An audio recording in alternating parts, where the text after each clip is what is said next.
Vous allez maintenant apprendre les notions de multiples et diviseurs d'un nombre entier relatif qui sont des extensions de ces mêmes notions dans N.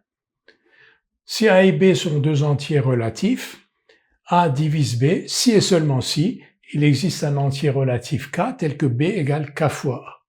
Alors on dit A divise B, on dit aussi A est un diviseur de B ou que B est un multiple de A.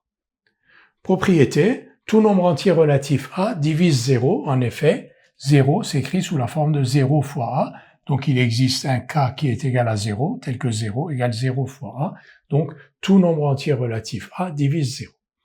Si A divise B et que B est différent de 0, la valeur absolue de A est inférieure ou égale à la valeur absolue de B. En effet, si A divise B, il existe un entier relatif K tel que B égale KA. Donc valeur absolue de B égale valeur absolue de K, valeur absolue de A. Comme B est différent de 0, valeur absolue de K est supérieure ou égale à 1. Donc valeur absolue de B égale valeur absolue de K, valeur absolue de A, et comme valeur absolue de K est supérieure ou égale à 1, on a bien valeur absolue de A inférieure ou égale à valeur absolue de B. Tout nombre entier relatif admet un nombre fini de diviseurs. En effet, un diviseur de B, la valeur absolue d'un diviseur de B, donc A, est inférieur ou égal à la valeur absolue de B. Donc A est supérieur ou égal à moins valeur absolue de B et inférieur ou égal à plus valeur absolue de B. Et entre moins valeur absolue de B et plus valeur absolue de B, il y a un nombre fini de termes.